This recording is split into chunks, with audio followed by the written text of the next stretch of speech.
daba la posibilidad de desahogarse a través de videoconferencias, sin que expresamente se regulara. Y en el caso mexicano, bueno, pues encontramos el artículo 51 del Código Nacional de Procedimientos Penales, que data de marzo del 2014, pero recordemos que en junio del 2016 sufrió una reforma, el artículo 51, y ese artículo 51, la reforma consistió en ampliar la posibilidad de los usos tecnológicos, inclusive para el IPH, el informe policial homologado, y todo poderlo hacer de manera digital, que al día de hoy, pues, se reformó el artículo, pero no se ha concretizado esa reforma. El artículo 51 del Código Nacional expresamente nos dice, palabras más, palabras menos, que la videoconferencia en tiempo real u otras formas de comunicación que se produzcan con nuevas tecnologías podrán ser utilizados para la recepción y transmisión de medios de prueba y realización de actos procesales. Fíjense bien, tenemos dos puntos específicos del artículo. Nos dice que para el desahogo de medios de prueba y realización de actos procesales. Entonces, actos procesales, podemos hablar de notificaciones, podemos hablar de citaciones, podemos hablar de desahogo de diligencias previo al juicio oral, y el desahogo de prueba, pues propiamente la tendríamos en la etapa de juicio oral. En ese sentido, cabría apuntar estos dos, o a tomar relevancia en estos dos puntos, sobre el desahogo de medios de prueba y la realización de actos procesales. Los dos puntos, los dos aspectos están expresamente regulados en el artículo 51. Ahora, el debate videoconferencia versus debido proceso, hay que entender que la videoconferencia es una herramienta tecnológica útil como medio de auxilio para la actividad judicial y es admitida en diversos ordenamientos internacionales e internos, tanto de Europa como de América Latina. Su empleo no ha dejado de resultar polémica en relación con la exigencia del debido proceso. ¿Y cuáles son los principios que establecen la dogmática que comprometen la inmediación y la contradicción? Ahora, había que entender cuál es el debido proceso. Y en ese contexto, quisiera recordar dos jurisprudencias. Una es el registro 20-0234. Registro 20-0234. Esta jurisprudencia que emite el Pleno de la Suprema Corte en 1995, es importante la fecha 1995, aunque los 5 precedentes datan desde 1992. Entonces tardaron 3 años para generar la jurisprudencia de rubro. Formalidades esenciales del procedimiento son las que garantizan una adecuada y oportuna defensa previo al acto privativo. Y en esta jurisprudencia nos dijo que las formalidades esenciales del procedimiento son 4. 1, la notificación del inicio del procedimiento y sus consecuencias. 2, la oportunidad de ofrecer y desahogar pruebas. 3, la oportunidad de alegar. 4, el dictado de una resolución que dirima cuestiones debatidas. Pero fíjense bien, esta jurisprudencia se emite interpretando la Constitución, el artículo 14 constitucional, y la jurisprudencia se genera en 1995. Transcurren 10 años para que salga otra jurisprudencia de la primera sala de la Suprema Corte. Registro 20-05-716. Vuelvo a repetir el registro. 20-05-716. Jurisprudencia de la primera sala. Bajo el rubro, derecho al debido proceso, su contenido. Fíjense bien, la anterior jurisprudencia, con número de registro 20-0234, 20-0234, hablaba de formalidades esenciales del procedimiento. La del registro 20-05-716 habla de debido proceso. Y en esta jurisprudencia nos dice que dentro de las garantías del debido proceso existe un núcleo duro que debe observarse inexcusablemente en todo procedimiento jurisdiccional y otros de garantías que son aplicables en los procesos que impliquen un ejercicio de la potestad punitiva del Estado. Así, en cuanto al núcleo duro de las garantías del debido proceso que aplican a cualquier procedimiento de naturaleza jurisdiccional, son las que la Suprema Corte de Justicia de la Nación ha denominado formalidades esenciales del procedimiento y nos remite a la jurisprudencia anterior. Fíjense bien, Las fechas, les dije, son importantes. 1995-2014. Es decir, la jurisprudencia del debido proceso surge en 2014, ya con la reforma a la Constitución, al artículo primero constitucional de 2011. Y hablamos bajo ese neoconstitucionalismo de debido proceso. ¿Por qué? Debido proceso se encuentra expresamente regulado este concepto en la Carta de Derechos Fundamentales de Alemania. En Alemania no tienen constitución política de Alemania, es Carta de Derechos Fundamentales de Alemania. Y la Carta de Derechos Fundamentales de Alemania prevé no las formalidades esenciales del procedimiento, sino el debido proceso. Y toda la doctrina alemana, Robert Alexi, Jacobs, Gunther, Roxin, a todos los alemanes que escuchamos o que leemos, hablan de debido proceso porque su constitución, es decir, su Carta de Derechos Fundamentales, expresamente habla de debido proceso. Pero es un concepto que se ha acuñado ya tanto en el parámetro constitucional interno como en el convencional de la Corte Interamericana de Derechos Humanos. Así, les dije, entonces, primero, formalidades esenciales del procedimiento, después, debido proceso, ya de acuerdo a la jurisprudencia que les acabo de leer. Luego, la Corte Interamericana de Derechos Humanos ha emitido varios criterios vinculantes para el Estado mexicano respecto del concepto de debido proceso. Lo hace en la opinión consultiva 9/87 del 6 de octubre de 1987, donde establece que debido proceso es que toda persona tiene derecho a ser oída con las debidas garantías dentro de un plazo razonable por un juez o tribunal competente, independiente e imparcial, establecido con anterioridad por la ley en la sustanciación de cualquier acusación penal formulada en contra de ello, o para determinación de sus derechos y obligaciones del orden civil, laboral, fiscal o de cualquier otro carácter. Después de este criterio del 87, en 1999, en una opinión consultiva pedida por el Estado mexicano, resuelve la opinión consultiva 16/99 de octubre de 1999, estableció que el debido proceso se define como el conjunto de actos de diversas características que tienen la finalidad de asegurar, tanto como sea posible, la solución justa de una controversia.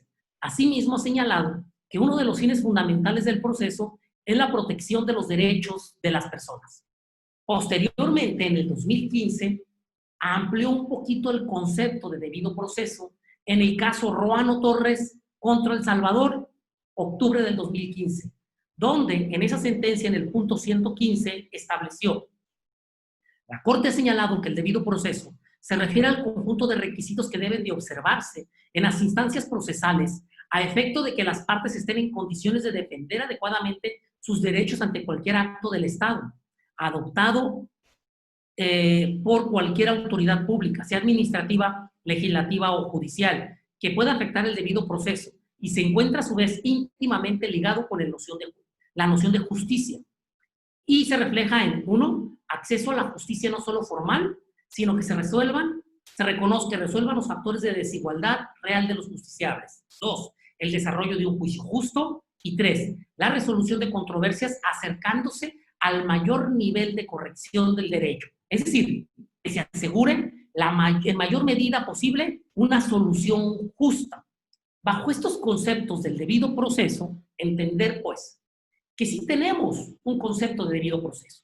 Y ese concepto vinculante de debido proceso se encuentra permeado, al menos en los modelos acusatorios y en los modelos orales. Hablo orales porque recordemos que la materia mercantil también es oral, viene la materia familiar y la materia civil, la materia laboral en el Estado de Jalisco. En el 2022 debemos de tener juicios orales en materia laboral, ya asumida la jurisdicción por el Poder Judicial y ya no de manera administrativa como se está haciendo al día de hoy. En ese sentido, decir que si bien en los modelos orales que permean, como el modelo acusatorio, en la inmediación como principio rector debemos de entenderlo entonces bajo 3 acepciones o elementos que conformen la inmediación. Y estos elementos los dio la Suprema Corte de Justicia de la Nación en el amparo directo en revisión 6643, diagonal 2018. Amparo directo en revisión 6643, diagonal 2008. No sé si alcancen a ver, no se alcanza a ver, ¿verdad? Les repito el número, 6643, diagonal 2018. En este amparo directo, la primera sala de la Suprema Corte de Justicia de la Nación resuelve que el principio de inmediación tiene 3 elementos. ¿Cuáles son los elementos que, de acuerdo al criterio de la Suprema Corte de Justicia de la Nación, permean a la inmediación? Es decir, los reconoce como subprincipios de la inmediación. Primero, se requiere la presencia del juez en el desarrollo de la audiencia. Y en ese sentido, la presencia del juez es estar presente en la recepción y valoración de la prueba y que esté presente cara a cara tanto con la prueba como con las partes. 2. Exige la percepción directa y personal de los elementos probatorios útiles para resolver el conflicto en sus manos. Así, la producción de pruebas, hay que recordar que en el modelo acusatorio tenemos pruebas reales y pruebas personales.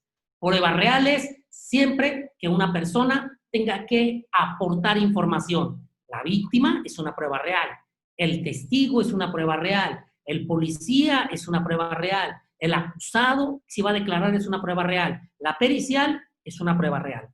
Perdón, una prueba personal, perdón, todas estas son pruebas personales. ¿Cuál es la prueba real? La prueba material y la prueba documental.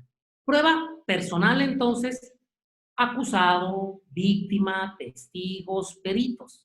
Prueba real o material, la prueba material o la prueba documental. No hay algún otro tipo de prueba, solamente pruebas reales y pruebas personales.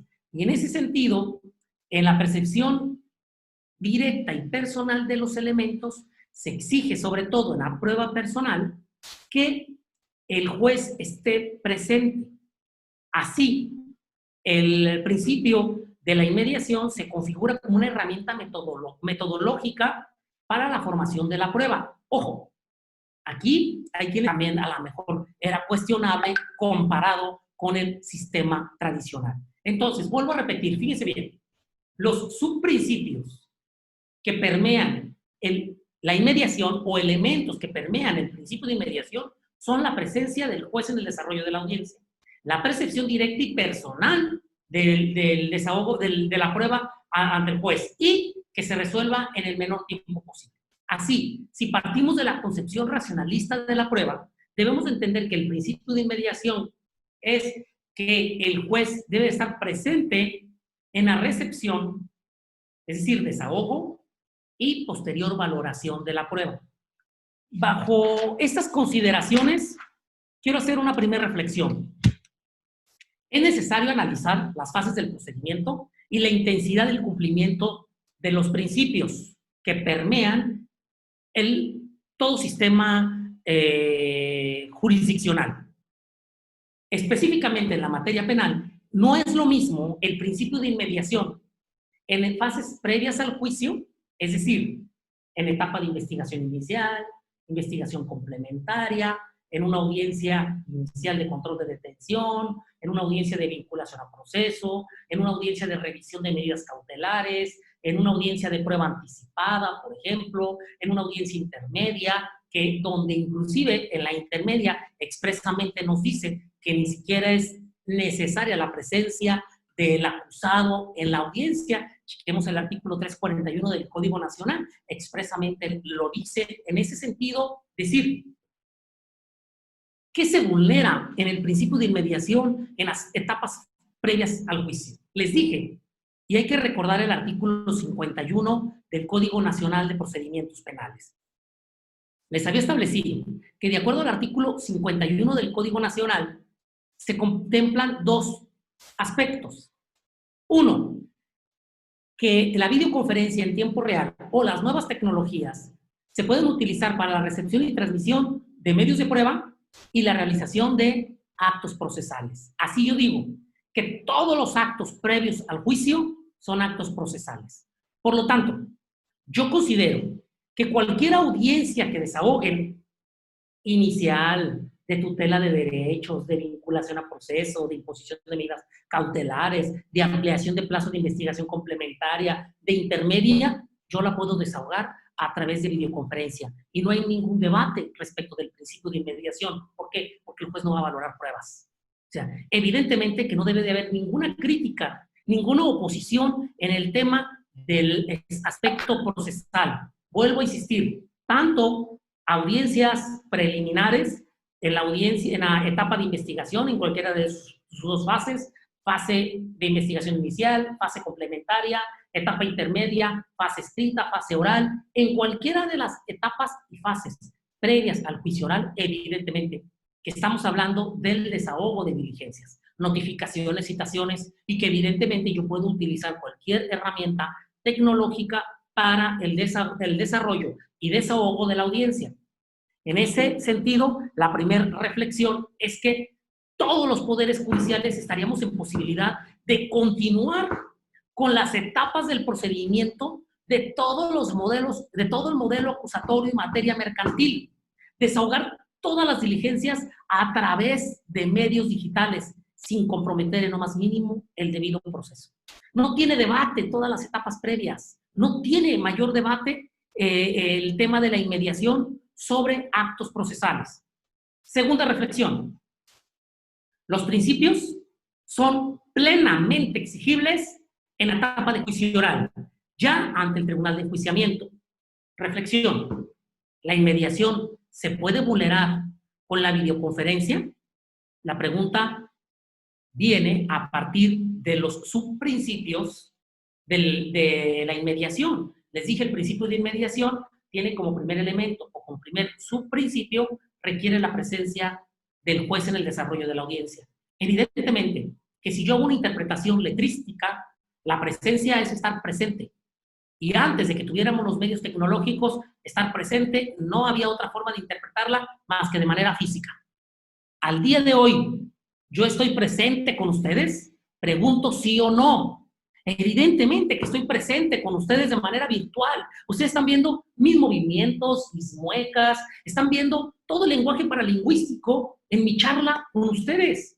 Evidentemente yo les digo, ustedes tendrían una objeción en torno a que yo estuviera declarando como testigo en un juicio de esta manera. Piénsenlo. Evidentemente que si ustedes quieren terminar el juicio, a lo mejor dirán, va. Si ustedes quieren retrasar el juicio, van a decir, no, porque si se irrumpe o si se incumple con el principio de inmediación. Pero en ese sentido, decir que la interpretación que yo debo de hacer al día de hoy de la presencia del juez, debo de hacerla de una manera pragmática y actual. Y pragmática y actual es que yo estoy con ustedes presente. Y estar presente puede ser físico o puede ser virtual. Y si no, explíquenme por qué la Constitución regula la posibilidad en el artículo 20, apartado C, derechos de la víctima, de no estar frente al acusado en tratándose de delitos de secuestro, delitos sexuales y delitos que afectan el libre desarrollo de la personalidad. Entonces, ¿cómo cumplimos la inmediación? Si a ese testigo, a esa víctima, la vamos a mandar al área de testigos protegidos y los jueces nos quedamos en el tribunal. ¿Cómo cumplimos con el principio de inmediación si solamente escuchamos? Si solamente oímos. ¿Con escuchar se puede cumplir el principio de inmediación? La respuesta es sí. La respuesta es sí. Señores, duré 4 años de juez de control. Y durante esos 4 años yo les puedo decir que tuve alrededor de 10 juicios donde se tuvo que utilizar la metodología de testigo protegido. Y en esos casos siempre tuvimos al testigo entonces en el área de testigo protegido y la pregunta es, en todos esos 10 juicios, ¿se debe de ordenar reponer el procedimiento porque incumplimos los jueces con el principio de inmediación por no estar viendo al testigo? Una sala ordenó una reposición de procedimiento diciendo que se sesgaba el principio de inmediación. Claro, si hacen una interpretación tradicional, como dijera alguien, conservadora, del principio de inmediación, tienen razón. Pero no podemos interpretar de esa manera ahora la norma. Recordemos, tanto la Corte Interamericana de Derechos Humanos como la Suprema Corte de Justicia del país nos ha dicho que los jueces, en nuestra labor jurisdiccional y para aplicar el derecho humano a la tutela jurisdiccional efectiva, debemos de cumplir con 3 requisitos. En la interpretación de la norma debemos de ser flexibles, debemos de ser sensibles y debemos de ser severos. Y nos da la explicación de la flexibilidad, de la sensibilidad y de la severidad. Nos dice, las normas en su interpretación pueden ser rígidas o pueden ser flexibles. ¿Qué tipo de interpretación le puedes dar? Miren, la misma Corte nos ha reconocido en el artículo 1 constitucional que yo puedo interpretar conforme en sentido estricto, puedo interpretar conforme en sentido amplio y puedo inaplicar la norma. Bien, si la misma Constitución y la misma Corte me han reconocido la interpretación como una herramienta metodológica para el juzgador a emitir sus sentencias, ¿por qué debo de interpretar de manera cerrada, de manera rígida, estableciendo que la presencia del juez solamente es física y no virtual? Yo difiero de ese concepto. Por eso, en la segunda reflexión yo digo que ya en la etapa de juicio oral no se vulnera el principio de inmediación con la videoconferencia porque el juez está presente. En la medida que haya buena calidad en la imagen y en el sonido, señores, no tenemos